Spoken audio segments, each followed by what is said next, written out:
Ladies and gentlemen, we are back, and it's time for this past week's The Gaga on Drinks and Drag.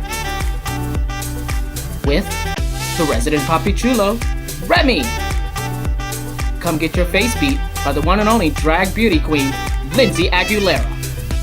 And the one and only troublemaker himself, Kris Avalon. So grab a drink and come on in, because the lounge is open 24/7. Well, hello, everybody. Welcome to a brand new episode of Drinks and Drag. It is the series premiere of our show. Last time y'all saw the, what was it? It was it was like a little sneak peeky thingamajiggy. It was our little pilot. We were just testing the waters, but now we are officially, it has become a reality. I'm so excited. Dream has come true. After 2 damn years, it is finally manifested and it's happening. If you dream it, believe it, it'll happen. So thank you all for believing in this project and for it finally manifesting itself, because without the following people I'm going to mention, it would not be possible. So thank you once again to our little voiceover, also our producer EJ for helping put the show together, as well as my 2 co-hosts who I'm about to bring them on in right now. The one and only, my sister from another mister, who's about to take New York by storm with her drag aesthetic and her fierce mouth.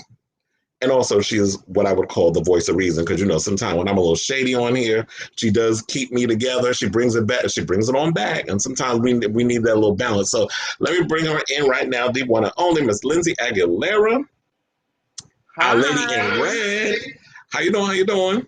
I am so excited. Episode 1 of our show that we've been talking about for the longest is finally here. No snippets, no previews, no nothing. This is it, the official first episode. I'm excited. Me too. And then also we have, as was stated in the opening, resident Papi Chulo. I have to laugh every time I hear it because this is so hilarious. But the title is fitting. So let's bring him on in. I like to call our little drag race connoisseur. He's also, keeps abreast of all the things, and pop culture and hot topics and all that good stuff. So let's bring him in, Mr. Remy. Hey. How you doing? Oh. Hearing resident Papi Chulo, I can never get used to it. It takes me by surprise every time. Like me? Moi? Right, is it me? Okay. Are you the Papi Chulo? Right, Ooh. very that. Well, of course, the show being called Drinks and Drag, of course, we got to have our drinks. So what's everybody drinking? Well, I am having the signature Lindsay that I always drink, especially for my show, Be Faced with Lindsay. It's the typical Casamigo, club soda, and lemon juice. Nice and sour. And I'm also having a ginger ale and Pepsi Zero on the side because I don't want to get wasted on the show. So I'm balancing that out. Balance. Oh, Remy, what are you drinking? Red Bull. Oh. Wait, wasn't that your old drink? Yes. That was your old drink. You used to drink that all the time when we used to go out. Let me tell you, I retired her. But 2 weeks ago, we went out for Remy's birthday, and I was craving a vodka Red Bull like there was no tomorrow. But earlier in the day, I already had started with tequila, so I'm like, oh, let me just finish off. Lately, I haven't been craving it, but I don't know. I might go back to it one of these nights. Go back. You might have to make a cameo. A little cameo, a little that, Yeah, well, I tend to drink Red Bulls a little too much, especially when I'm working. I need to lay off the Red Bull quite as it's kept. But what I'm drinking this good old Frosé, in honor of the Ultimate Girls Trip of the Housewives. They was drinking that. I know. I saw them first. Girl. Yeah, so I watched the first 3 episodes. They're available on Peacock. The show this season, I was not expecting that show to be what it is, but they took me by surprise. It is a mess, and I live for it. But yeah, that's what I'm drinking. Right here. Cheers. Cheers to the first episode. Okay, wait, let me take a sip. Oh, and shout out to, we got some people in the room. Nadine and Shakira's up in the room. Welcome. So yeah, we got a lot of topics to get to. We're going to talk about Miss Portia Williams out here laying low and spreading the wild with married men. She revealed in her new book. R. Kelly. We're going to talk about Wendy Williams. We're going to talk about Gotti going in on Ashanti over trying to re-record her masters. But first, let's get to this big story, which is Britney's free. So It's about time. I know that was something we decided we wanted to definitely talk about, and it's still fresh because, you know, I'm just waiting for Britney in the Oprah interview because she did hint at that. But apparently she's not speaking to her mother. According to Page Six, they're saying that things are so bad between the newly freed pop star and her mother that Britney, who was 39, wouldn't even let Lynn, who's 66, into her house shortly before her conservatorship ended last Friday. Sources say the bad blood between them stems from Britney blaming her mother for ruining her life with the conservatorship, which controlled personal affairs and stayed for nearly 14 years. She also said that her mother was the one that put that bird in her father's ear, was chirping in the ear, gave him the idea for the conservatorship. So I'm glad she's free. We're going to get into, like, what do you think we're going to go from here and all this other stuff. But first, what do you guys think of the whole the free Britney movement? You're glad she's free, and what do you think about her being estranged from her family at this point? Lindsay, you can go first. No, I mean, listen, just like everybody else, it's not a surprise. There's not one person in this world right now that is not overjoyed for her. She deserves this. You know, at the beginning, you know, a lot of people made fun of her because they thought she was crazy and all the kooky things that she was doing. You know, then the documentaries came out and people started speaking up, and, you know, finally the paparazzis and the media was really investigating her as it should have been 13 years ago, and realizing that, you know, she was being violated by her family. So in that aspect, I'm so happy for her, and I hope she enjoys her life. As far as her mother, I'm not surprised. I mean, she did say during her court hearing that she wasn't speaking to her family, and she also wants her family to be punished. The fact that they mentioned that her mother tried to visit her before the conservatorship ended just shows that they were trying to do damage control, just like how her sister, what's her name, Jamie Lynn, was trying to do with her lives and trying to be like, I'm here for my sister, and how her cousin was trying to speak for her, and her father said, I'm here for her. Like, I feel like they were all just trying to do damage control, and it's going to hit hard. And I think this is another step for the world to see that Britney's not playing. She's saying, and she knows what she's doing. And, you know, it's a shame that it comes down to her family, but she has to punish them accordingly, because 13 years is a lot. It really is. And I'm hoping that this is a cautionary tale that we can get, you know, that this is a way to get other people who are trying to get off of this situation, out of this situation. So, Remy, what are your thoughts on Britney being free finally?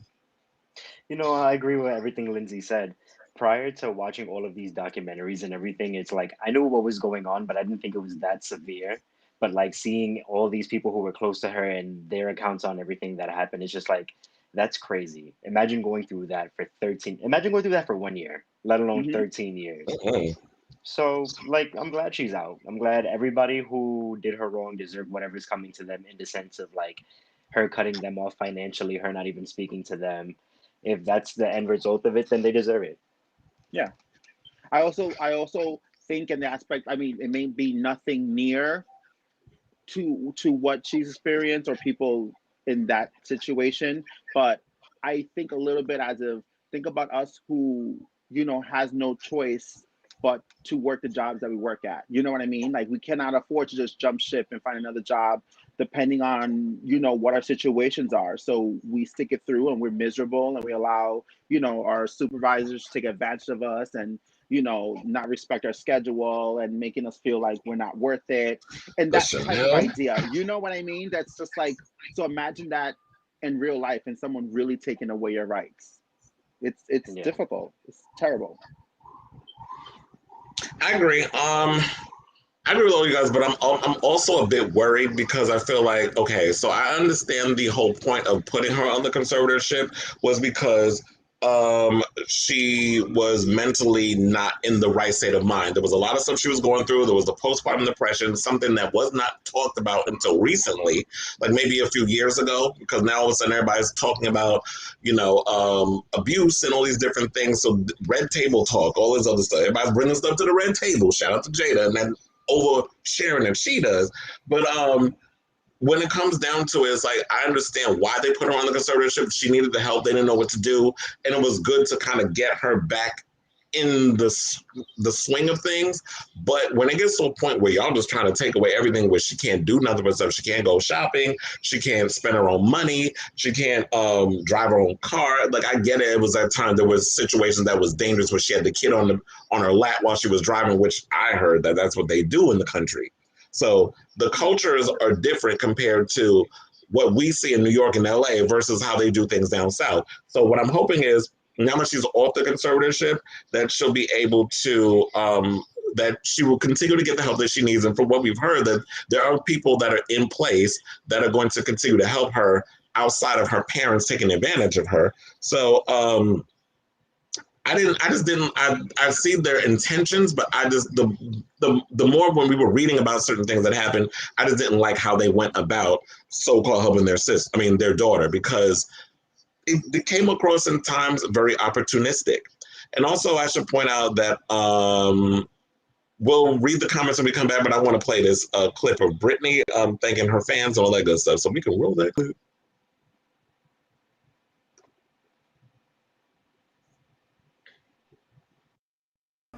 Okay, so I'm here today to answer all of your guys' questions, and the first main question that you guys have been asking me is, what am I going to do now that the conservatorship's over with? Very good question. Well, let's see, I've been in the conservatorship for 13 years.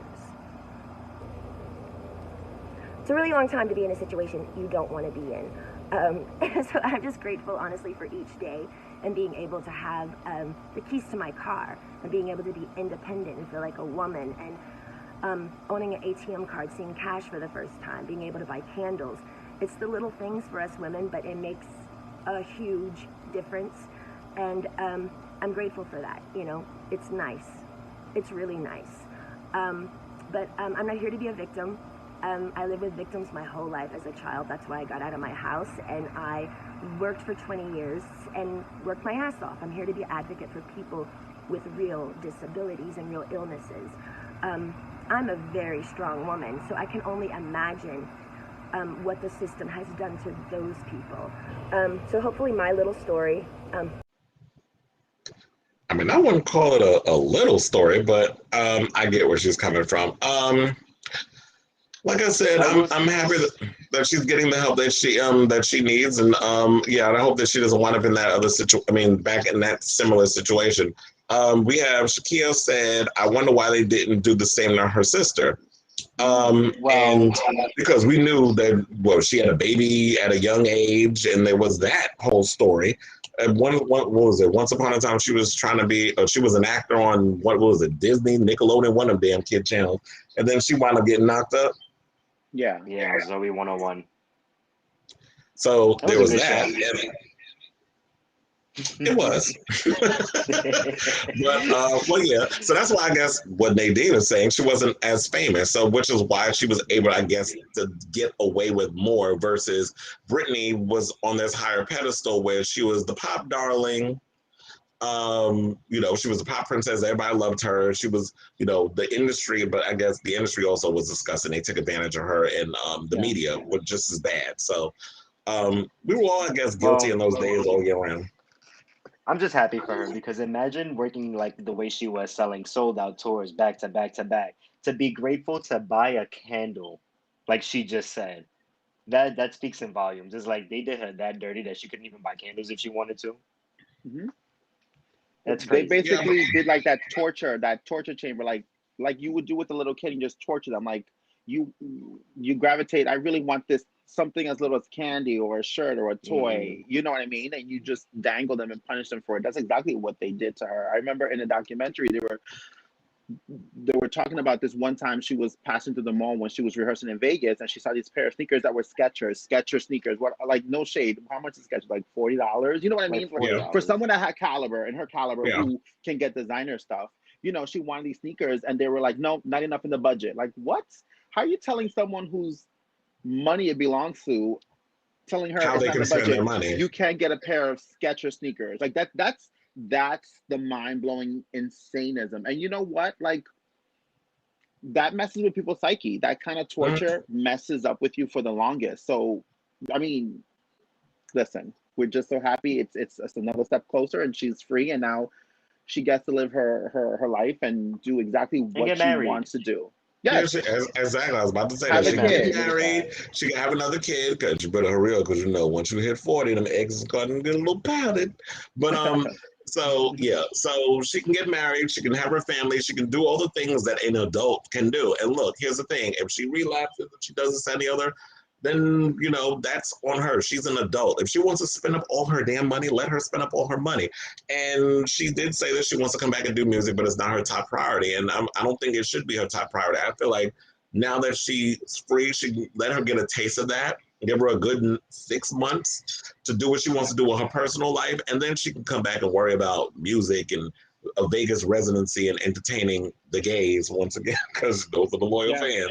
And kudos to Madonna, by the way, because I said we was gonna bring this up, for also being like a big help in helping her in her situation, because I believe, I can't remember the lawyer's name, but he was the one that basically helped Sean Penn and a bunch of other famous people in their cases. He used to be married to Madonna, so she basically recommended this lawyer to Britney and helped her get out of her situation. And she said that she'll also be helping her. She's very protective of Britney, and she's been very vocal about it. Oh my God, who all of a sudden decided, because she got a movie to promote, talking about how much she loves Madonna. I mean, how much she loves Britney ever since she was a kid. Y'all read that post? I was like, girl, bye. Nobody's watching The House of Gucci. Okay, but I mean, you'll get your Oscar nominations. But I'm gonna watch it. They're gonna come from me. So you better stop it. Let it be known that we are gonna watch it. But yes, good luck to you, Britney. We love you, and I'm just looking forward to seeing what she's going to do in the future. Now, speaking of Britney, let's talk about her ex, Justin Timberlake, aka Lindsay's favorite. So, a top producer of the 2004 Super Bowl halftime show points a finger at Janet and Justin in a new documentary about their the infamous wardrobe malfunction that we all saw back in the Disney. So now, a former MTV senior vice president, Sally Fertani, says in Malfunction, the dressing down of Janet Jackson, that she felt betrayed by the two music superstars when the performance at the 38th annual NFL championship game ended with Timberlake exposing Jackson's breast. Now, she went and said, I was a wreck personally, and I pretty much just lost it. I was in tears. People were crying. It was really upsetting. It was that dramatic. Okay. Oh, girl. It's very emotional. I felt betrayed. I'm like, y'all really went through all the emotions for seeing a damn black titty on national TV. Didn't she have a pasty? Yeah, she had a nipple, so what's the problem? And her nipple ring. Like, so what's the problem? I mean, like, so it's so funny that your ex. I love that you're giving the details. I'm gonna let you finish on what she was going through, what people were giving through, because it's gonna make a lot of sense when we put in our 2 cents as well. Yeah, and then by the way, the documentary airs tomorrow on Hulu in case anybody wants to see it. But check it out. Oh, definitely, I'm gonna check it out. Because it was the same people that were behind framing Britney Spears is the ones who put this documentary together. So it's gonna be very entertaining. And she went on to say, my instincts told me that there was a private conversation between wardrobe stylists and artists where someone thought this would be a good idea, and it backfired. So, basically the documentary is going to reconstruct what happened between them. Janet was 37 at the time and Justin was 23. And the issue that a lot of people have is that her career took a hit while Justin, just like he did with Cry Me a River, benefited wholeheartedly off the back of his relationship, what happened with Britney. He benefited wholeheartedly from this situation with Janet while she received a lot of backlash via misogyny and racism, which a lot of people don't want to talk about, but it clearly was what it was.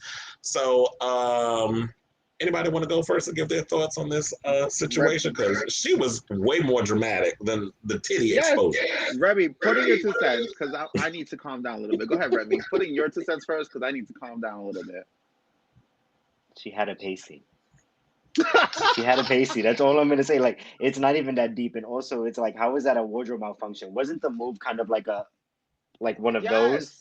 So it's like that was planned. And if anything, like, I get that there's like I get that her career took a hit. I understand why, and like it's rooted in misogyny and racism, like Kris just said. But at the same time, it's like I don't think it's that deep. I don't think it needs to be that deep, considering the whole scandal itself. Like I said, it was covered. It wasn't like exposed nipple or anything on live TV for everyone to see. I feel like it's okay. Lil Kim has done worse with pasties. Okay.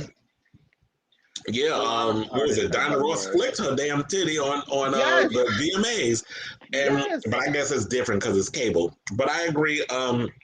Which was say I totally agree with you, Remy. The whole situation about this, I didn't see it was a big deal. I guess because it was, what was it, 2002? I guess it was a big deal then because it was not something that we saw that happens in, you know, on live TV or something where they call it family entertainment. So Yeah. Right. I guess it was a big deal at the time. But yeah, there was middle American white people are sitting up in there, and a lot of men are watching you know, football. So seeing that, of course, they're going to make a big deal out of it. But I do But agree also, that I didn't see a problem with, okay, we saw a titty. Like, I ain't never seen a but titty also, before. like you were just saying, it's 2021, damn near about to be 2022. Like everybody posts stunts and shenanigans at every award show, at every national game, that any Yeah. opportunity, and Yeah. it turns into something huge. It Yeah, always everybody's always happens. looking for a shock Yeah. moment. They all try Yeah. to do that to so that way. I mean, they didn't go. There was no viral. The internet wasn't what it was in those days. So people are gonna look for those moments so that they could trend and they could be talked about. And I do Mhm. agree that I think that this was planned between them, and they probably had they did the whole strip away. But I feel like maybe he got too excited. He was in the moment, as performers do, and probably ripped away too much fabric. There was probably a piece under that was supposed to cover over the nipple that I think was supposed to still be there, but I think he probably got too excited and ripped away too much fabric. And because you see the red piece underneath, so I'm thinking that red piece was supposed to still be there and it was supposed to have the nipple covered and it's supposed to be sheer or whatever to give the Yeah. like a nude illusion. Yeah. And he probably got excited because you know when you're in the moment and you're performing, you rip away stuff. I think what people are more upset about is the reaction, how he pretty much threw her under the bus Yeah. instead of taking partial responsibility for like, you know what, this was something that we both came up with. It didn't go well, and it is what it is. I'll take the L. That's what he should have did. But you know, he was young. He was what in his early 20s, and not everybody's gonna do that. I don't think Right. he And got too excited and ripped too much away. no, I don't I think so. think no. I don't. I think Remy, yeah. Yep. We're here. Listen, Mm-mm. at this point, it's 20 something years. At this point, it should be called an iconic moment because it is. It's really an iconic moment that we're still making a big deal about it, and we're gonna do a documentary about it. Um, If it wasn't I planned, I just want to add, she probably would not have had the pasty on. right. Like, It's I just thought she was just into some freaky nipple play. I mean, you'd be well, surprised listen. what I these mean, people and well, she's do. maybe done. that too. You know what's crazy is that she's done this on her shows as well. Wasn't there a scene where she does that song, "Baby, would you mind"? I know she does like lap dances, Touching. and she picks She people out does of the the audience. lap dance, and she has like the nipple ring through the latex. And my thing is, this was during either at the end or in the middle of her "Oh for You" tour, which she was already doing that sensual part. So my thing is, you've seen the show, you see what she puts on. Are you really that surprised that that happened? That's just mind blowing for me. What I'm thinking about now, and let me know if you guys don't agree with me. And for those who are watching this video, comment below. I want to know this, if you agree with me. What if the reason why they're still making such a big deal of it now is because wasn't this guy who's also involved like in the Harvey Weinstein type of thing, the chairman of, was it, what is the Super Bowl on? The Fox, NBC, what is it on? Are you talking about it was on ABC. CBS. So you talking about CB about CBS. Les Moonves at the time? Because that's what Yeah, was a yeah. part of that. Yes. So listen to what I'm about to tell you right now. What You know, the if, sexual harassment allegations. right, I think what's happened now is they made such a big deal of this situation, and they did. At the end of the day, I don't care what nobody says. The fact is, you can't talk about her music. You can't talk about her like skill as far as being an entertainer. You can't say nothing has changed. It was just hurt by it because she was blackballed into everything.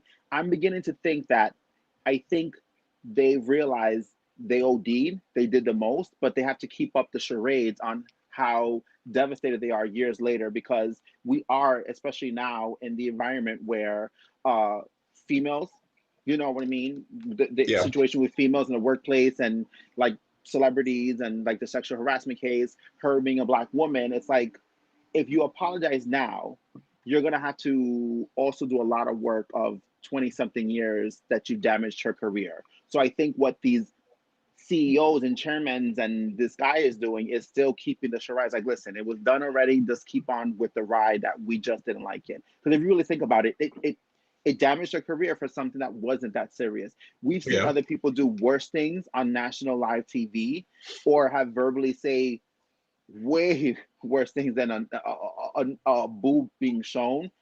But yet her career seems to be the only one that I know that has had no comeback from this.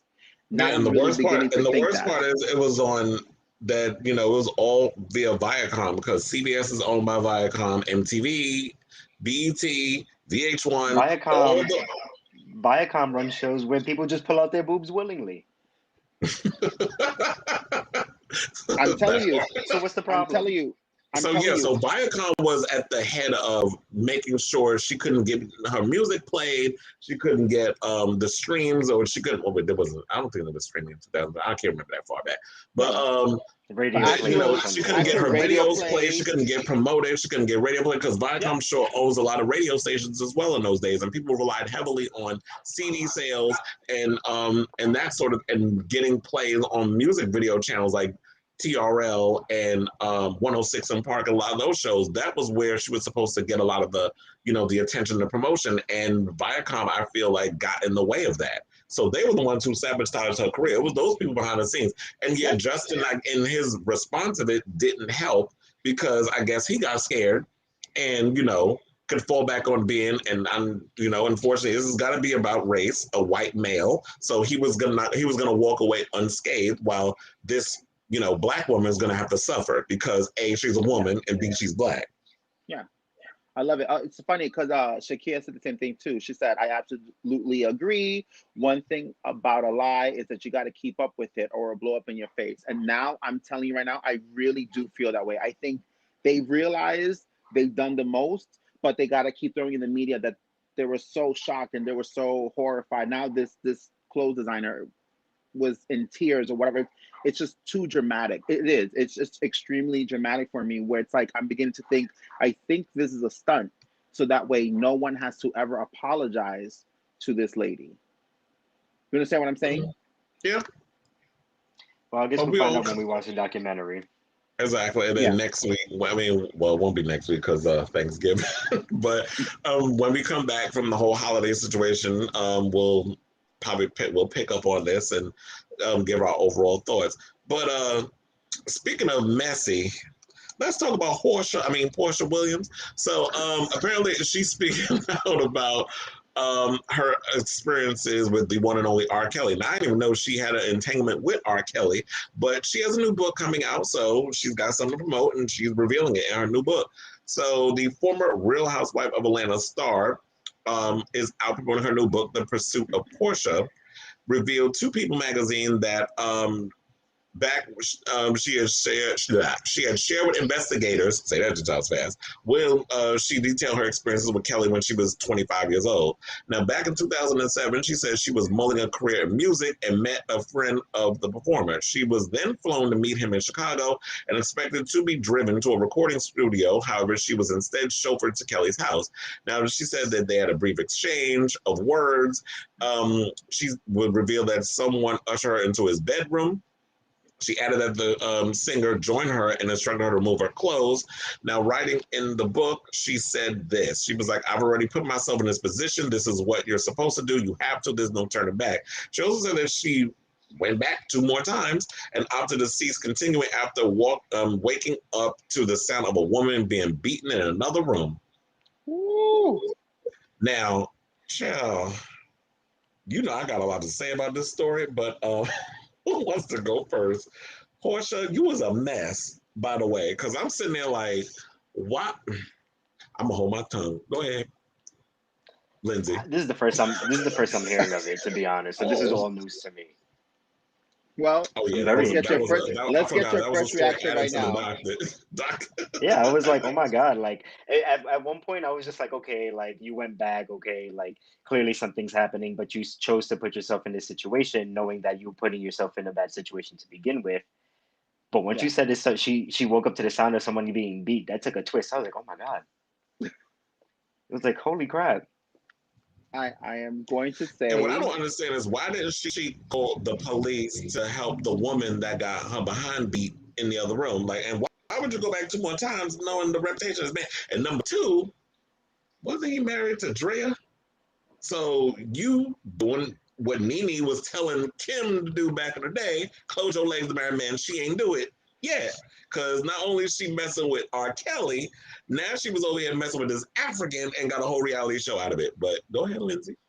well, no, listen, I'm going to say it now and it's going to be on record. I am team Portia all the way. She Mm-mm. does no wrong in my eyes. But Same. this story Y'all are that you just funny. mentioned though, well, you're about to agree with me in like 5 seconds. Are you ready for this? I love these kind of conversations.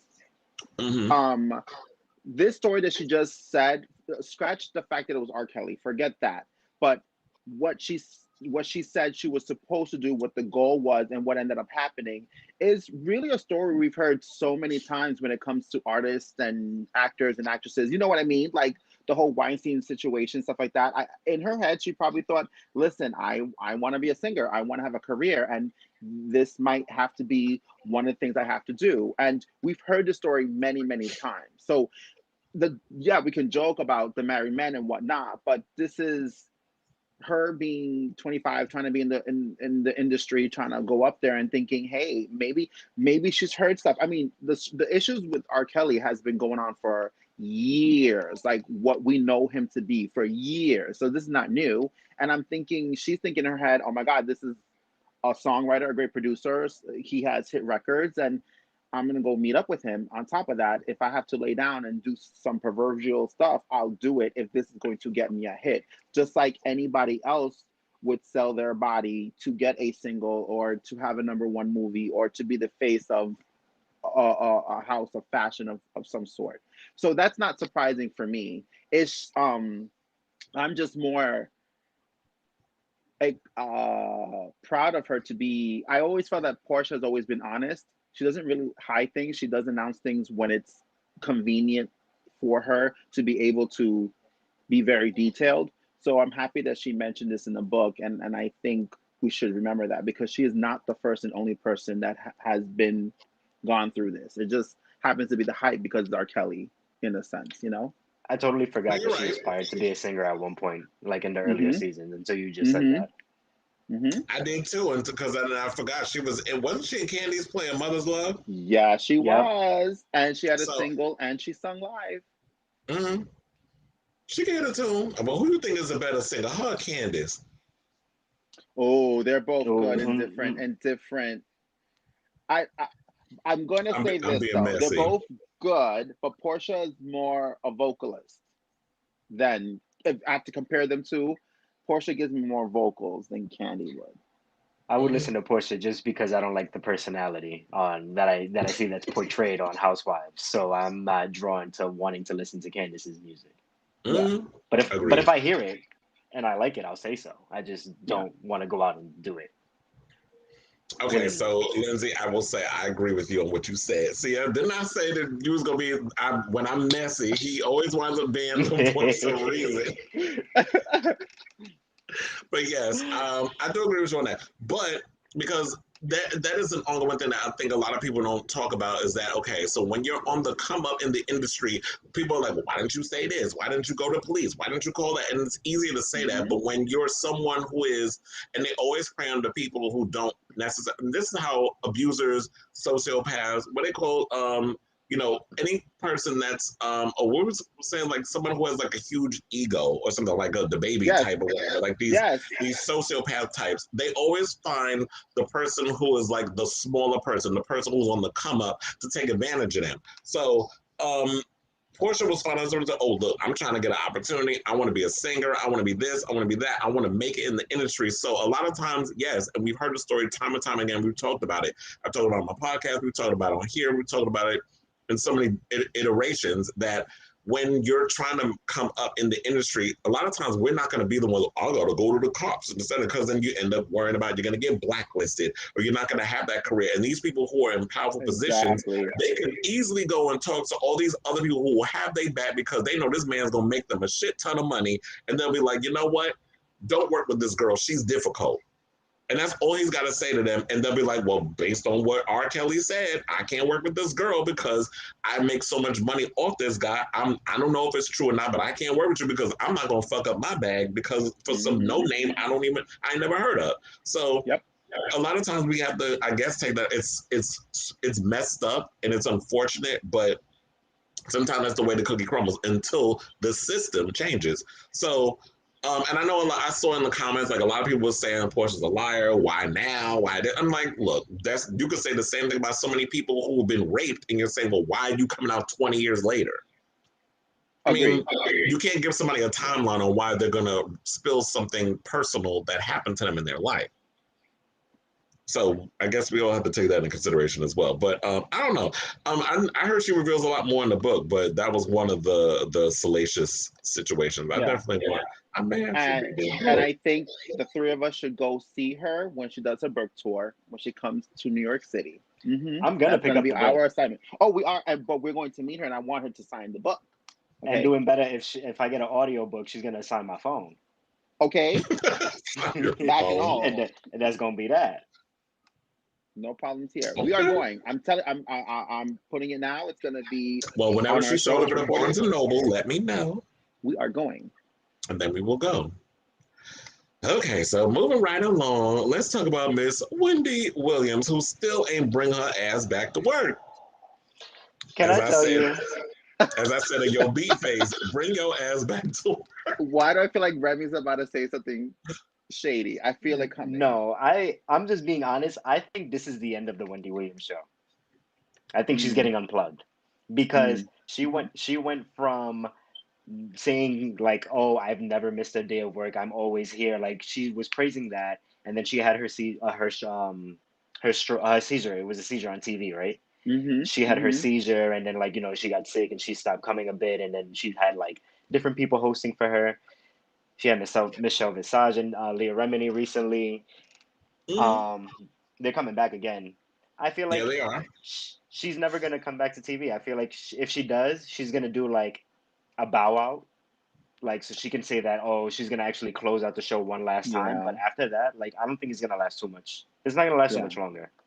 I agree with you. I said that. I feel like this is sort of a trial where they're trying to audition people, and clearly based on the ratings, according to the Wrap, the highest rated episode was with Sherri Shepherd, saying that when Williams posted a 0.9 rating for the week ended November 7th, the show's season premiere week ended October 24. Week ending October 24 drew a 0. Okay, I don't care about the numbers because I don't understand none of that. But you know, they said that basically the highest rated episode was with Sherri Shepherd, which I totally get. Sherri was, in my opinion, the best one that they had on there that was co-hosted. But I guess Wendy ain't like that because Sherri ain't been asked back, but Michelle Visage and Leah Remini have. I'm trying to pull this thing up because I got it in my phone. So it said that Leah and Michelle will return as guest co-hosts of the Wendy Williams Show for a 2-week stint as Wendy continues to recover from complications of grave disease. So Remini and Visage will be hosting again beginning November 29th through December 10th. And what is it? They had, and then they said next week, on Thanksgiving week, they're going to bring back Devin Simone, Bevy Smith, Elizabeth Wagmeister, and comedian Michael Yo. And then Tuesday and Wednesday will be co-hosted by Fat Joe and Remy Ma. So they're going to be doing that. And I didn't see this week's with Bill Bellamy. Michael Rappaport was okay. But Michael Rappaport, you know, he's an avid Housewives fan. So you knew that's pretty much what he was going to be talking about during his stint. And I heard they had Jerry Springer and Steve Wilkos, and I knew they were going to be terrible. But and they were, from what I heard. I mean, it's like, why would you ask those two of all people to co-host the Wendy Williams? Like, ew, like, why? you know, this is what it is though. As we are grown and we no longer pay attention to those shows because we work. True. We work. We have That morning part. jobs to do. But you know, remember us in high school, junior high, when we would cut class and not go to school? Listen, that was when it was them two and then 3 o'clock Judge Judy. Those were the #1 shows on the network. So my thing is, I think it's just the idea, not that it worked out for everybody or it didn't, or the lowest views or whatever, but it's just the mentality of they were both morning, daytime iconic people. So why not have them on a daytime show to make sure they get the views? That's all I'm saying. It's like maybe it's not their cup of tea for everybody, but they can draw a fan base, you know, to watch a show. I think the issue is here is that they cannot deliver hot topics. That's the thing. They have segments, they have a show, they have a theme, but not a hot topic type of show. So that's what I strongly believe made it difficult. Had it been much more different where they had, you know, people on the stage and they created a little drama, I promise you that would have successfully done a better job, which is why I think the Sherri Shepherds and the Michelle Visage and Leah Remini worked out for them. I also do think, in my opinion, I don't think that Sherri is not coming back. And now, especially with us not knowing when Wendy does come back, I see it for Sherri Shepherd's coming back. I think it's probably more a schedule thing, because you have to remember too, everything is happening in real time. But just like how we do our show here, how you and I and Remy, you know, and EJ, who's working behind the scenes. Thank you, EJ. You're doing an amazing job. But, you know, us sending each other emails and what hot topics we're going to review, and, you know, us having to get ready and, you know, we try to do it at a certain time. Today, you know, I had to work, but it was more delayed because I had to come home and do my makeup and get everything ready. But we still have backup plans to get ready, backup plans and revise our hot topics. I'm pretty sure a show like that that's on a network with millions of investors, with millions of viewers, you know, they have to have, you know, the guests come when needed. So now they're saying, you know, Wendy may not come back until, let's say, December. But my thing is, I think they have backup plans where it's like, in case she doesn't make it, let's get this next co-host join the show. And probably Sherri just is not able because she is doing something. I know she did mention she had another project as soon as she was leaving Wendy Williams. She was doing something, and she said, but call me back, I'll be more than happy to do it. Something tells me she will be back. It's just the timing is just off, and it just makes sense for them to recycle like Leah and Michelle, who, in my opinion, I think did an amazing job. I love their interactions. I love that they gave their real opinions, and it reminded me of like this show where it's like, or like Chelsea Handler, where they're not PC with their opinion, they were very blunt with it. You know what I mean? Where sometimes people are like, don't say that, someone's gonna get offended. And I love that because that's what we do too. The three of us, we mimic that in our own style. So I see it for Sherri to come back. You know, I agree with you. In a hot topic style show, I feel like that's what you want. That's what you desire. Someone like Jerry Springer or Judge Judy, for example, they're good in that like stir the pot, confrontational drama setting, like you were saying, that fits their mode. Like Judge Judy was off the air and she just got another judge show. That's her MO. That works for her. The same way Jerry Springer just got off the air and now he has a judge show, which we'll put that up there with the Steve Harvey having his own judge show too. I was literally about to say that. Right. But that works for them. They're not going to be in a place where we don't want to see confrontational on Wendy. We're trying to see the goss, the hot topics, the everything. Like that's what we come there for. So if you can't deliver that, I don't think you were an adequate judge to be on the show. I mean, adequate host. But agreed. Right. Agreed. I'm dead. But maybe they were in the same studio. Maybe they didn't have anything going on for them that day. So maybe they just got plucked from one set to the next. Agreed. Filled in the slot. Made a cute set. Yeah. Agreed. I totally agree. That's why I'm saying, like, the Fat Joe and the Remy Ma, I think it's going to be, again, great to bring in fans, but I don't think that's they don't give me hot. That's what I'm saying. They don't give me hot topic kind of show. You know what I mean? For that, they should just invite us. We should just do it.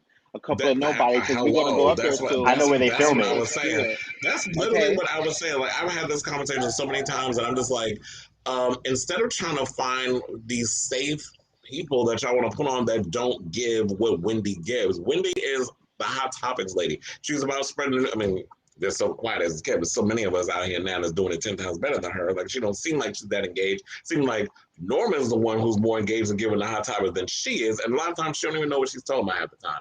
Yeah. So like, she's not doing her research. But nevertheless, I always said, like, why aren't you looking for these personalities out here who want that shot of just sitting at that table in the chair and giving, you know, the celebrity news and gossip, instead of just picking people who don't necessarily give what we were saying collectively, which is hot topics. It would be great to see, like, we can get some people. I would love to see T.S. Madison being up there, but I don't think she's ready for that. Like, number one, she called Wendy a bunch of male pronoun names, so I don't think that's gonna happen. That sure will get canceled so quick. I know, and her mouth is a little too much for daytime, so I don't think that would work. Although I would love to see it. And there's so many people out there, like, I would love to see some people within our community that would have the opportunity to have a daytime show, but they ain't ready for us. So you can keep asking Jerry Springer. Yeah, I agree. No, I totally agree. But hopefully it gets better, and I hope, you know, Wendy does get well. Like, we joke around, we play around, and, you know, sometimes we're like, oh my God, I'm over it, because at the end of the day, it is the Wendy Williams Show, but it's a show without having her. It defeats the purpose, which makes sense. It's like this show, if we do Drinks and Drag and not one of us, or Lindsay is not here to do drag, then if it's one episode or two, that's fine. But if it's a whole season, it doesn't make any sense. I totally get it. But, you know, again, there's a lot of legal stuff, I'm sure, that is taking place. It's a network. They probably just can't just shoot it off. There's a lot of money invested in this. I think as well that we should just hope that she does get better. And Kris, you and I have mentioned this before. I know with Remy privately, we mentioned before how Wendy doesn't seem as invested. It is Norman. Norman's really on it, and I think that's the wingman for her, who's doing an incredible job. But I also feel like if it's a health issue, maybe that's why she's not as invested anymore, and it's not whatever. And we shouldn't take away the blueprint of what she's given a lot of people like us to do this kind of show. I also feel that, I don't know why, or hopefully it's a surprise, but I feel like he should host a show for a week until she gets back. Just my opinion. Norman? Yes. I don't know if he has the personality to do that. Like, there's some people who just like, oh, I can pull the gossip, I can do all this other stuff. But there's some people who just rather, they feel more comfortable in the background as a producer, as you know, the Hot Topics main producer, the one that comes up and these are the trending stories, and this is what you should be. You know, there's some people that just are better in the background. I don't see that Norman has that type of personality that would be able to. I mean, I think he's good with interacting when they ask him a question, but let him stay where he is. Just like, I am wondering, like, what's like, okay, so I've been seeing her trotting around in a wheelchair in New York City, and, you know, going here and there. She bought a new $4.5 million high-rise apartment. I also heard she got a new mansion.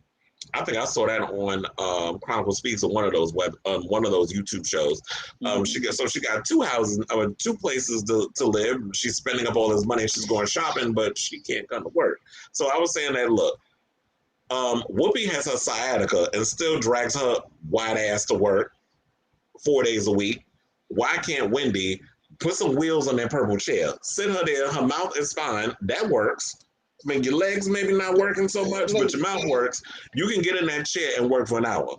But right, even if not that, we don't know. That's I think it's just the human side of me. It's like we just going based on pictures of what we've seen and what you're saying. But my thing is, we're not living with this lady. We really like. Maybe I'm just giving her a pass, but I'm not trying to give her a pass. I'm just trying to say is, like, especially someone's health, none of us really know. Like, my headaches can be different for you. You know what I mean? That's almost like those people at work was like, oh my God, I got the cramps, and people like, oh, get over it. Work your shift because I can work the cramps. Like, ooh, don't compare your cramps to me, girl. Well, or when someone says, I'm starving. You know what I mean? It's just no. I feel the same way in the documentary and stuff. Her biopic was saying that she was pregnant and trying not to lose the pregnancy. She was working from home for 9 months. She could work from home, get on a Zoom call, sis.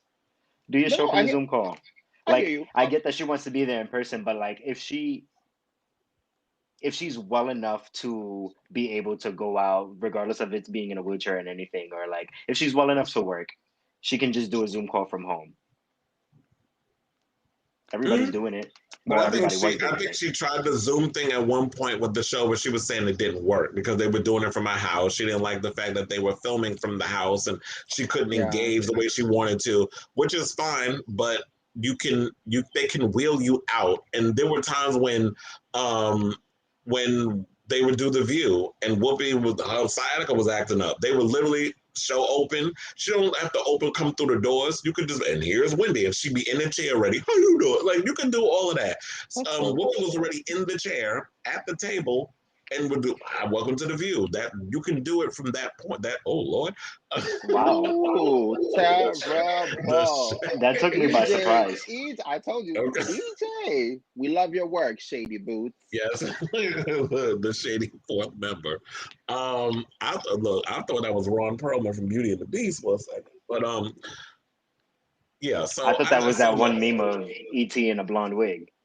Get out of here! Get out of here! And the sun hat and the white sun hat. Okay. Oh no. So I do agree. Like there could be ways of world. So I don't know if there's so many conspiracy theories. I don't know if there's just some thing that she's got a problem with the Demo Mercury and this is like some ploy that she's got with them. Like, oh, y'all can't do this show without me. I'm just gonna watch it fail. So maybe there's some behind the scenes shit we don't know about, or this could be a situation of, she said she didn't want to get vaccinated back when she was on Dr. Phil. Yeah. And you cannot work in New York without a vaccination. Indoors. So it could be that. I don't know if she's vaccinated. They claim she had COVID. So that could have been, and these press people love making shit up and creating things that isn't true. So, to spin a certain narrative. So she might not have had COVID and refuses to get vaccinated. And that's the reason why she's not at work. Yeah. But if that's the case, can't you sue her? Because you're breaching your contract. Like you're contracted to come to work. But medical things, you probably could, but everyone has health and like certain jobs you can have up to 6 medical days or what. I don't know the causes. It's I'm sure they're working on something. But what I will say is, in the meantime, if the universe was to tilt and we had this opportunity, book the panel for Drinks and Drag to host the Wendy Williams Show. I promise you, it'd be so much fun. Look at us. If you're buying this music. Nope. Oh. Well, there's that. Clap and comment below if you want to see us ever host the Wendy Williams Show. Yes, for wishing. Yes, we love you, Wendy. Nadine said HIPAA. Well, okay. HIPAA. Well, I think that's the health department thingy, or like there's some union or something. I can't remember. It's been so long since I worked in the hospital. But yeah, let's move on from this topic because we could be here forever talking about this. So it's HIPAA regulations. Which is like all that paperwork and stuff they put into place. Wait, are we taking a break or are we just gonna keep piping through? Because we only got 54 minutes. We're almost at the hour, and we could just push through with these last two because I don't think we need to spend a long time on it. Yeah. So so Halle Berry is facing backlash for calling Cardi B the queen of hip hop. Speaking of people who don't know what they're talking about. Oh. No, but she's standing by her comment. I just knew you was gonna come with that, but I just sensed it in my spirit. But anyway, so Halle, I think, has a new movie coming out where she's playing an MMA fighter, and Cardi is the one who helped put together the soundtrack. And she basically came out and said something that apparently pissed a lot of people off. So we have the clip. Let's roll that clip. Run that. Of her basically saying what she said, the whole queen of rap. Thank you today to Cardi B. She was my partner in crime. I reached out to her. Of course, she's the queen of hip hop. I reached out to Cardi, and we paired and we created, I think, a soundtrack and an album that is not only historic, but I think is a beautiful backdrop for this. Yes. Okay. Say it again, Halle Berry's. You agree with her that Halle Berry is the queen of hip hop? No. I mean that Cardi B is the queen of hip hop. Well, not my queen, but I love me Cardi nonetheless. So no. Do you think that Cardi B is the queen of hip hop? I say she is a queen. She is a queen, not the She queen. ain't the queen. The queen. The queen. Right. I But think you know there's so what? many. I think there's I'm so gonna many agree with Halle queens. Berry here. There is. But I feel There's like so many queens. I wait. believe Well, I want Nicki to hear Minaj is Remy a first, queen. because I this is gonna be believe good. Cardi's a queen. I believe Megan Thee Stallion's a queen. I believe well, Sweet ain't no damn queen yet. I do believe that Doja Cat is on her way to being a queen. Yeah, she's the Duchess. Go ahead, Duchess, Remy. yes. Remy's gonna give you. Remy's gonna I give think you Little his Kim's list a of queen. queens I think and Queen princesses. Latifah's a queen. She named herself Queen Latifah. Yes. So Yeah. Missy No, Elliott's no. a queen. So everybody's a queen in their own right. I don't think we should just put it specifically on one person. So I get why she's saying that, because she worked with a bunch of women on the soundtrack of the new movie that she's doing. So I see that's why she said that. But of course, when you're going to have those fans who aren't necessarily a fan of Cardi, we're going to be like, oh, this is the opportunity for me to go in and start shading. And then, that's where all that shit starts, with the beefs between the different groups. I knew that was going to come from all of that. And it's like, okay, relax. Like, it's not that serious. But yeah, so that's where I'm coming from with that. But it's like, oh, don't we have then Cardi B also said, I know how some of you girls like to tussle over this type of childish shit, but NTM what does NTM mean? I don't know, I'm having a brain fart, but anyway, it said, but NTM on Halle Berry. Anyway, her movie Bruise, dropping that she directed herself on Netflix on November 24th, the first female rap movie soundtrack we produced together out this Friday. So she helped produce the soundtrack and pulled all the girls together for the soundtrack, which I think is genius. I guess Halle Berry had heard about the backlash, and she gave her 2 cents again on Jimmy Kimmel.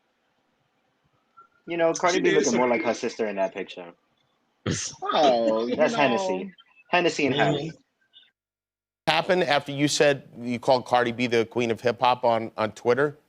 The Nicki Minaj fans got really, really mad at you. I know. Will you beat them up too? No, I'm not going to beat them up. No.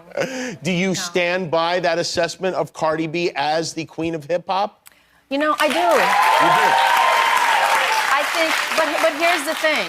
There's room for more than one queen, people. That's what we need to know. That's true. And I ain't messing with Halle. She can fight. Like, I saw her in John Wick 3. I ain't fucking with her. So, Wait, no, Halle Berry was in John Wick 3? People. Yeah, she was. Oh, yeah, she's in there. Oh. I've never seen any of the John Wick movies, so I have no idea. Good. Yeah, she was shooting and beating people up. So yeah, she was. Okay.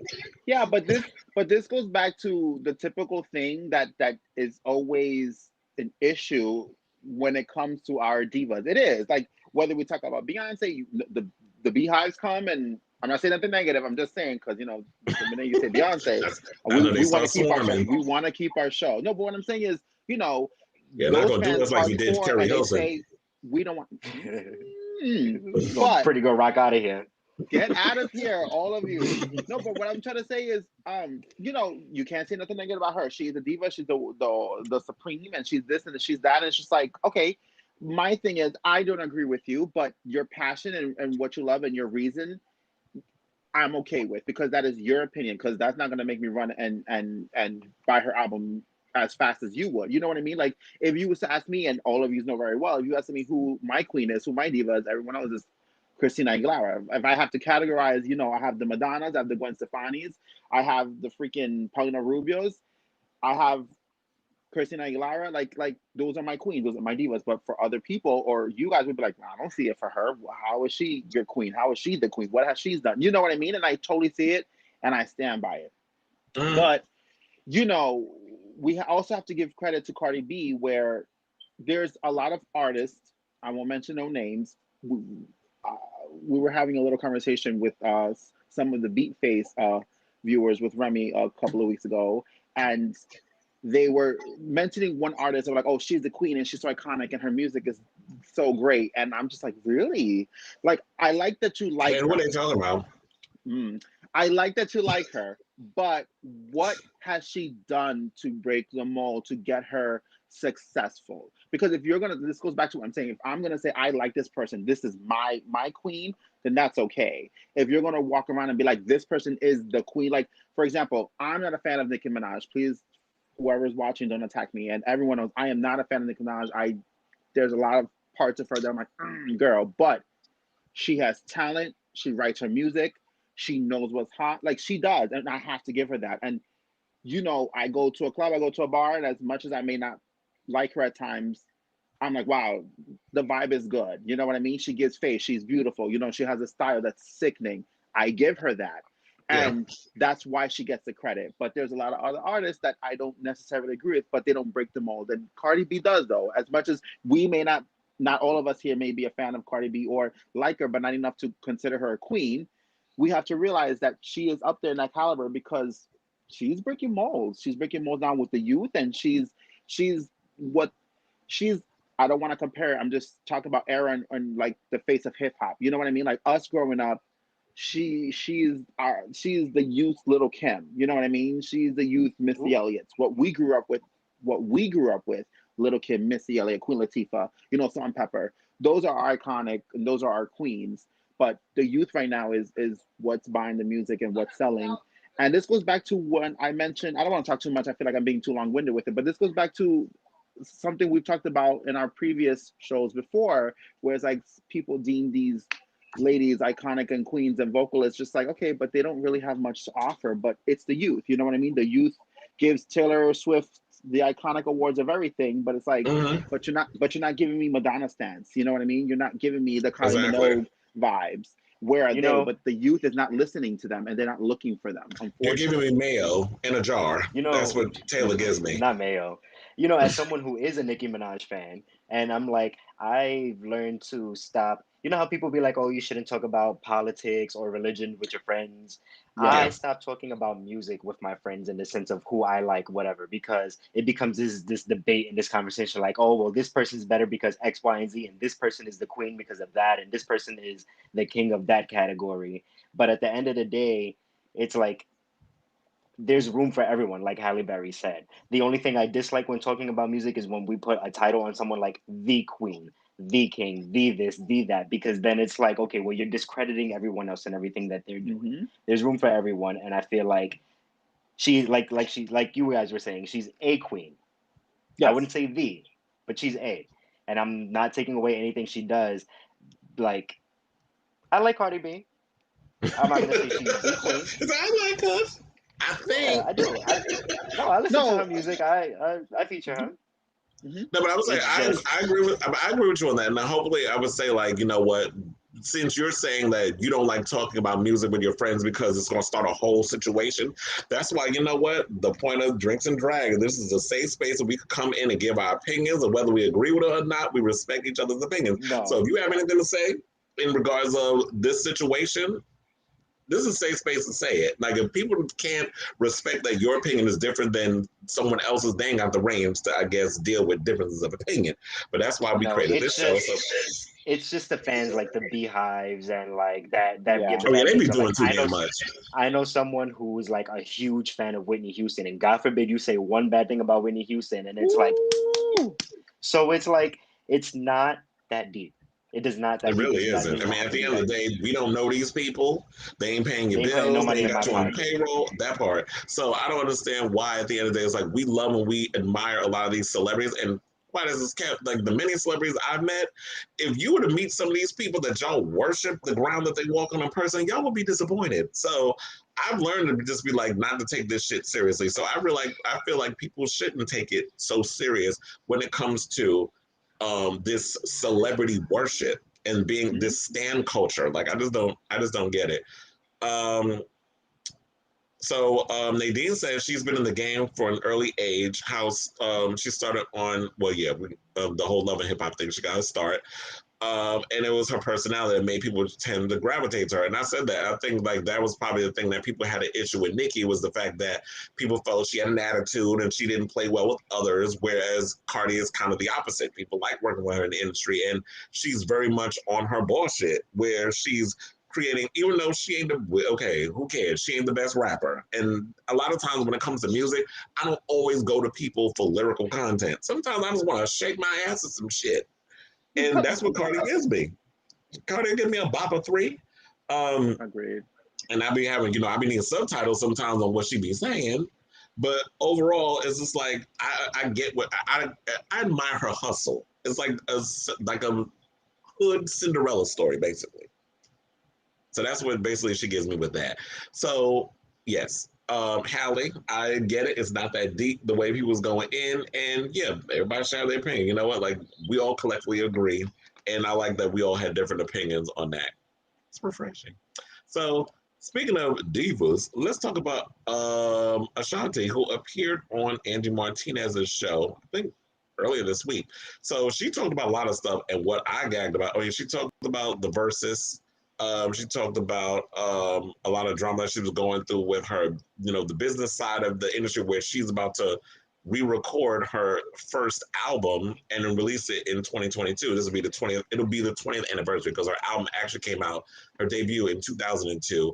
And Irv Gotti is upset about it. What I also liked was that the fact that, and I didn't even notice, her sister was there with her also, and her sister opened up about her fiance, who she has a kid with, beating her ass, and the pictures that showed up all over the internet, and how Ashanti and the mother was going to kill him. Like, it was a whole situation. So if y'all have not seen that interview, it's on YouTube and on Angie Martinez's YouTube channel.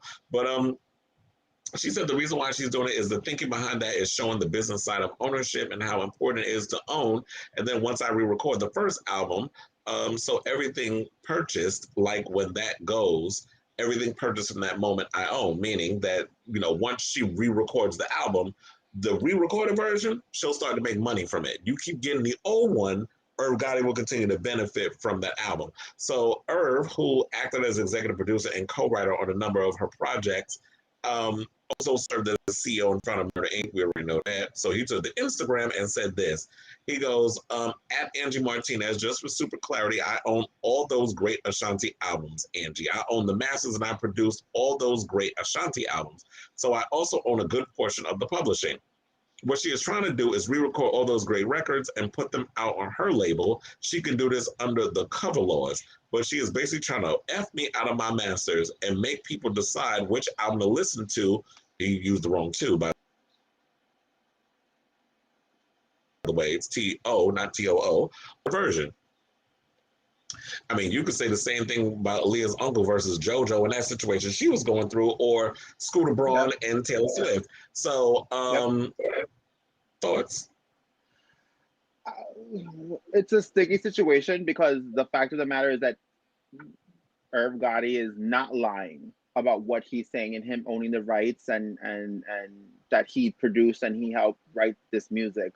But my thing is, do not forget that she as well is a songwriter. She as well wrote her music. She as well is the vocalist. You know what I mean? She has the aesthetic. It's her voice in this music. And listen, you're complaining that your money's being taken away, but you've had 20 years of earning your royalties. That's still not going to change. The only thing is you may not make as much more money because now, another audio version is available for people to listen to. And my thing is, why not? 20 years later, why can she not do it? I mean, I don't want to come off shady. I'm about to say something real shady. Y'all gonna laugh. Oh God, I think I know what you're gonna say. What has Ashanti been doing in the last? Oh my God, 3 years for real? Like, what work besides performing in little concerts here and there that I've seen? Like, I don't really see her do anything, and I think she needs to pay the mortgage to her house. Facebook gave me an ad that she's in a Build-A-Bear produced movie. Okay, got it. Boom, she's working. Build-A-Bear. It's like a Build-A-Bear movie. She's playing like a rock star, and there's these little kids. She's making movies. I mean, yeah, she's still making music. I believe she's now independent. She's no longer part of a major. Look, major labels are going down the toilet anyway. And there's a lot of stuff that's been going on in the industry where a lot of these people in those days, yes, she made a lot of money, and things were. People made money. She's from the era of CDs, where people made money from the CDs. There ain't nobody buying CDs no more. You got to get 1 million damn streams in order to get $1 these days. So with her going independent, instead of her being a part of a major label, which we already know major labels are major ripoffs with those shitty contracts that everybody signs and they don't read, so they don't really make that much money, she can benefit off her own label and those songs that helped her become Ashanti, those loyal fans, and go and support that. She can make her money from the merchandise. She can make her money from the touring. And Irv still wants to financially benefit, which I guess in so many ways he should, since he was the founder of the record label she was a part of, and he did produce a lot of her iconic hits. Some of those songs she gave away to J-Lo, but that's a whole other conversation. That is. But what I'm saying is you're sponging off of it. Yeah, like I said, I'm not taking away. What he's saying is correct. You helped and you developed her and you produced. Yes, yes, yes, yes, yes. But you have been able to enjoy that ride for 20 years. Had that been the case, why have you not developed more artists? Why are you not after them? You're getting upset for one person, because clearly that means the revenue is enough for you to live your life comfortably. Why can she not enjoy it? That's the only thing I'm trying to say. Like, I know it's trying to be shady, but I mean, at the end of the day, is if it's for money and it's for property and it's for her success, if this was me, I would do the same thing too. I don't care if it was 30 years down the line. You know what I mean? Not everybody, unfortunately, is as smart in their contract, like Madonna owning her rights, Beyonce owning her rights. Taylor Swift is now just doing that. But, you know, we know the story with JoJo too. Poor JoJo really suffered a lot in this industry. And, you know, she re-released her first two albums, I believe, right? Her first two albums, or her first album. So. And that still was a struggle. So my thing is, like, listen, let her do it. Let her do it. I'm just surprised that Maya hasn't done that. I'm just throwing that out there. What is going on with Maya? Didn't she release? Isn't she another one that has I think she's independent also. But I do agree with that. It's like, I didn't even think of that. It's like, okay, so Murder Inc. had their little moment, like 50 Cent had his moment, but he was able to reinvent himself as, you know, making 1,000 damn spinoffs of Power over on Stars, and now he's beefing with them. But that's a whole other conversation. But yeah, so he's found a way to reinvent himself. So I wonder also, like, okay, so Ashanti is still found a way to keep her career alive based off the record she put in the past. She can still tour, the people still love her in smaller venues, and she's able to benefit that way. But what has Irv Gotti produced since the 2002 to 2005 and 2007, when that whole blip, when their blip on the radar lasted, where it was like all you had was Ja Rule and Ashanti. You try to produce other people, but Ja Rule and Ashanti are your biggest artists. So what have you done lately? So, in the words of Nina Jackson, what have you done career-wise? Like, you're still trying to eat off of this girl. And what she wants to do is, because y'all have pretty much not the best relationship, or if I guess some stuff that she said happened behind the scenes that she's not ready to talk about as of yet, which she revealed in the interview, then it's like, okay, so let her do what she need to do then. I mean, 2022 is when all of that wraps up anyway, when she's able to, that'll be the 20th anniversary. That's when she's able to release it. Agreed. I used to love me some Ashanti. Me too. But anyway, so I guess what we're going to do is we're going to take a short commercial break, and then when we come back, we're going to close out the show. This episode, child, I'm having fun. I'm going to finish this Frosé, which is no longer frozen. I'm about to do a quick refill now that we have a little break coming up. Okay, so we're going to take a little short break. We'll be right back with more Drinks and Drag with myself, Lindsay Aguilera, and Remy. Don't go away, y'all.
Happy birthday, baby! Happy birthday!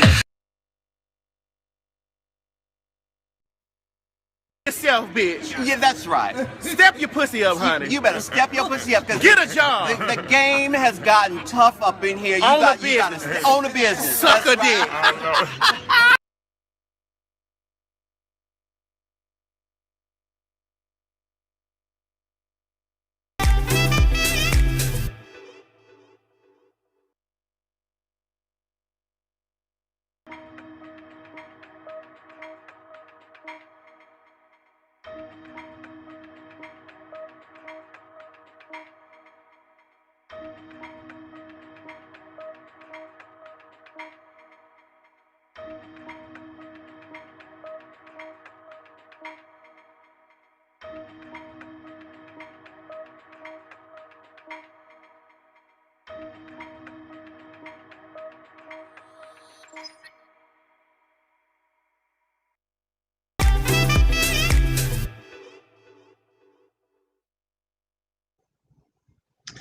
Welcome back. Lindsay, where you at? Oh, she there. Yeah. Okay, no, that was cute though. Happy birthday to the one and only RuPaul, the queen of all queens. She's celebrating her 61st birthday today. Yeah. So, we had to throw that little video up in there. And yes, so let's close out this show with Lil Nas X being honored as GQ's Musician of the Year. He made the cover, and those pictures was cute or whatever. He was basically talking about to writer Jeremy O. Harris what he believes the future of hip hop will be, saying the whole landscape is very hyper masculine, which is what he said of the current music industry. He said, I do feel like this newer generation of rappers who are coming in, who are here, are going to have to reshape their thoughts because change is happening. There's going to be so many gay rappers. There's going to be more trans people in the industry and whatnot. 10 years from now, everything that I'm doing won't even seem like it was shocking. And then he also reflected on his critics who say, who keep accusing him, I'm tired of him saying that shit, of pushing a gay agenda in his music. He said it's just acceptance of gay people. They see this as a bad thing, like they're trying to normalize it. You know what? Yeah, that's exactly what I'm trying to do. So, what do y'all think of Lil Nas X covering GQ for their Men of the Year, which is GQ's a historical magazine, and I don't think they've ever had any, as far as we know, any gay people on there. Correct me if I'm wrong. And yeah, what do you think about what he said about the state of hip hop? You know, I think I'll believe it when I see it. I feel like I would hate if this would happen to him. I don't want him to be seen as the show pony to later be turned into as the joke, like he's like the butt of everyone's laughter or whatever. But at the same time, it's like when I see more of these trans music artists and more of these gay music artists, these lesbian music artists, anyone who fits into the spectrum, then I'll believe it and I'll say that change is happening. But for now, like literally, if you were to say name someone, he would be the only one who would come to mind that is like an openly gay person who's in the hip hop community. Yeah, I agree with that. Yeah, I totally agree with Remy. It's the truth. And one thing, we mentioned this before many times in our previous shows. It's one thing about hip hop and that type of music is that no matter how you change it, even if it's a female, hip hop artist, it's still a dominant masculine type of vibe. No matter how you see it, it's considered hard and you're speaking your truth, and it's masculine. What I think, because he is the only one that's no, there's a few more. Who else is? But they don't come to mind as easy. They don't come as to mind, right?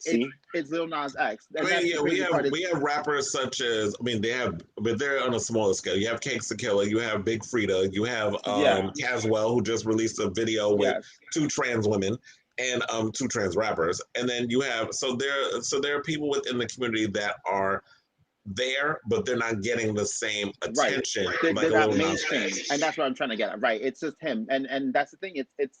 And Remy is right to say, like, it would be mean if it was any other way, whether it's an actor or a pop music artist. We'd be like, okay, we can see that happening for them. But it's true, like, we'll have to wait and see. We'll have to see it to believe it, because hip hop, the rap game, is a serious vibe, like that style is very, very hard. And hopefully we can break it, we can mold it. What I am what I am offended by is there's a lot of homophobic mindsets in the world. We cannot stop that. But I don't like when certain words or certain ideas is put into a situation such as, oh, you know, people are not a fan of him because he's always pushing the gay agenda. Let's say he is. Let's say that's his style. Yes, that's what he's giving. But if you listen to every other music, we are listening to violence. Like, not to be stupid or anything, but we are listening to violence. We're listening to drugs. We're listening to how to steal and how to triple your money and how to bang your girls. You know what I mean? Living the hard life, living the streets. And he's pushing his lifestyle, his dreams, and his passions and what he believes in, whether it's him falling for a man. The lingo is still the same, but it's from one gay man's point of view instead of a straight person's point of view. You understand what I'm saying? No, you're right. Because you have people like Bussy, who I can't even name one song coming from her. And you have people like the Baby and all these other people out here who are pushing an agenda, talking about drugs and abuse and, you know, there's the misogyny and all that other stuff that's coming out from these people, and y'all don't say nothing. Like, you just had a whole situation where he kicked his baby mama out the house, and those women out here, the same women out here pushing, talking about the gays have this agenda and this, that, and the other. It's like, okay, well, sis, while we have our shit together and the gays come, you know, we come correct with our shit when it comes to y'all trying to come at us with stuff, maybe some of you women need to have that same energy when it comes to how these men be treating you all and calling y'all all kinds of bitches and hoes. So there you have it. The floor is yours. Go out there and make sure y'all cancel the Baby and all these other morons who sit and talk shit about you, and we'll worry about us over here. So I wholeheartedly agree with you on that, where we need to, with the situation which was, oh my God, I just lost my train of thought. But I 100%, as I will say, agree with you on what you were saying in regards of how the industry embraces misogyny and treating women like crap and guns and drugs and all these other things. But whenever gay people want to come out and we want to speak our truth, then all of a sudden it's an agenda. It's not I mean, maybe, I guess it is an agenda, or maybe what it is we want representation. We as a people are tired of being in the background doing your hair and makeup and putting your clothes and helping you pick out your outfits.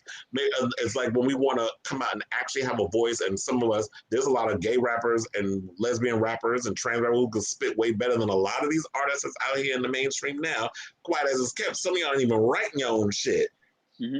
But y'all have a platform to spew and be that face or whatever for the record label. So my thing is, you know what? Let people have the opportunity to express themselves. These people are not trying to sleep with you. They're not trying to recruit your kids. We ain't got time. Who got time to be recruiting kids?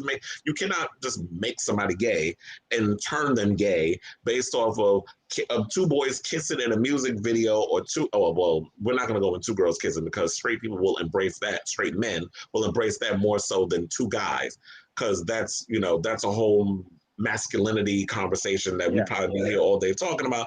But I do agree, it's like there's so much stuff that's going on. We promote baby mama culture, we promote all these stereotypes, but whenever it comes to gays wanting to come out and speak their truth, then all of a sudden it's an agenda. So shout out to Lanier Javier, who I interviewed not too long ago. Well, actually, it was a while ago. He says, "What hypocrisy when the Baby and his cohorts are pushing being the baby daddy to 10,000 kids and 5,500 baby mamas." Ooh. And got the baby mamas fighting with each other. Meanwhile, you sit on the sidelines talking pillow talk in this girl's ear because she a dummy. You're over here talking pillow talk to this girl and having her fight with Mimi over some bullshit that ain't got nothing to do with her. And now you the side bitch like she is. Like, where they do that? That's a whole nother story. Yeah, honestly, we could go about that for days.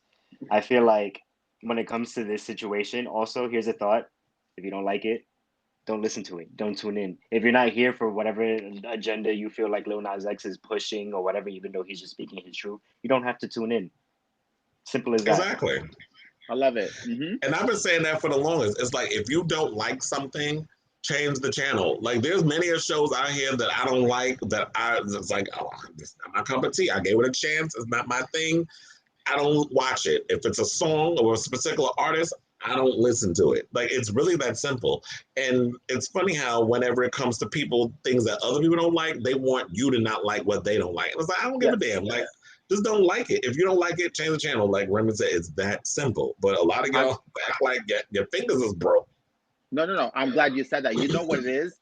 Back then, that statement was so true. You know what I mean? And I wish people would follow it. Just like how I'm a big believer. Listen, you got to be careful calling your icons and they don't do nothing back for who you are and who you stand for. That's a totally different conversation. But at this point too, it's a little harder because a lot of people don't want to see other people win. You understand what I'm saying? So in the sense of, if I'm not watching, I'm not supporting, that's fine. But this is proof. Like, the sales that he's having, the attention that he's having, the successful career that he has right now is showing proof that he is winning in some sort of way. And there is this group that's like, no, it's not so much about don't watch and don't pay attention. Is we have to make sure we hurt him where he won't be successful. And that's really another issue. It's if I don't like it, I won't follow it. But there's going to be a hater who's going to push the agenda on making sure these people, we are not successful. Well, I like the way he navigates that, because whenever issues come his way, one, he turns it into a situation where he pokes fun at it, and he takes it and adds it to his popularity. So like, him making fun of the people who are making fun of him is only building his platform. And it's like, they don't realize that either. It's like they're helping him become successful because people are going to keep talking about him. Mm-hmm. Yeah, he is the quintessential troll. Like, he's definitely good at the clapbacks. He got time, even though he's busy. He will find time, exactly. So he'll find the time to read a bitch. Like, he's not just going to sit there and let people just steamroll over him and treat him like crap and just say all kinds of crap. Because at the end of the day, you have the people like the Boosies who nobody's listening to his music. He's benefiting from this. He keeps getting invited on that same damn Vlad TV chat show because he can't get nobody else. So he keeps going over there to talk about the same thing over and over about the kids. He can't even get his Facebook back. That part. So, so on that note, it's like Nas was trolling just like he did in that damn Maury video. If y'all have not seen it, it's on YouTube. It's like 20 minutes. Where his stint on the Maury Povich show, it was hilarious. I watched it earlier before we had to come on and do the show. But I didn't have no idea. Like, the guy that he was going out with, Jai, was I think he might be Dominican because I detected an accent. I was like, not Dominicans over here. Jai, you better leave that plantain alone. Okay. I love him. So yeah, we all do. It's toxic. I mean, shit. I live better. We talking about the baby mamas acting that fool, and we live for it. I live in Harlem. I'm surrounded by Dominicans, so you already know. So okay. So on that note, I want to thank you all for watching. We have come to the end of the show. We finally made it through this fabulous first episode, and more to come. So be on the lookout for more Drinks and Drag. I want to thank my fellow panelists, Remy and the one and only Lindsay Aguilera. So tune in for next time. Oh yeah, and before we go, so as we what happened, Jay? You said this took such a so the Dominican talk. Oh yeah, well look, it be like that sometimes. So yeah. Focus. So we're gonna close out with his stint on Maury. So until next time. Before we do the clip too, I just want to let everyone know, please also follow the Drinks and Drag Talk Show IG. We'll be spilling tea there and keeping everyone up to date. And also let us know what is it that you want us to talk about, because this point of the show too is we want to get views. So help us out, follow it. We appreciate it. And let us know what's up. Yeah, so it was a technical, I don't know, the camera froze or something happened. So I don't know if they heard you. But in case you didn't, what Lindsay said was, yes, follow us, share, do all that good stuff. The last video I did about T.S. Madison, I got a lot of views. So we want to keep that going. And we want people to be aware of the Drinks and Drag show. So in the future, we will be going and we'll be doing live shows. We're trying to do a whole lot of shit with this. Selling merch, all of that. All of that's coming down the road. I know one day at a time, but yes. So yes, click, like, subscribe, tell your friends, leave a comment, retweet, do all that good stuff. So yeah, as we said before, oh yeah, and follow us on the social medias in case y'all not following us. That's been popping up throughout the episode. So yeah, until next time, as I said before, ciao, darlings. Bye. Bye. As we go out.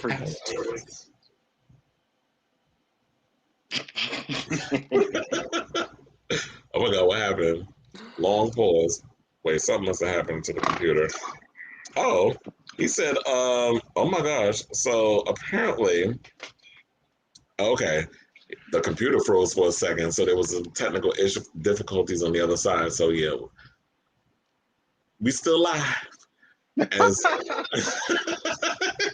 Well, speaking of toxicity. Okay. As you pop out the fan.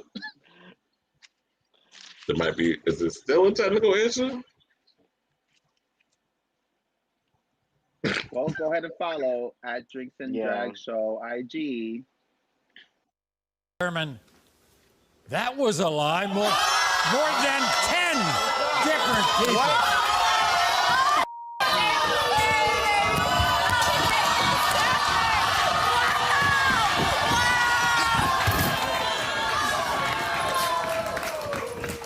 Montero, come.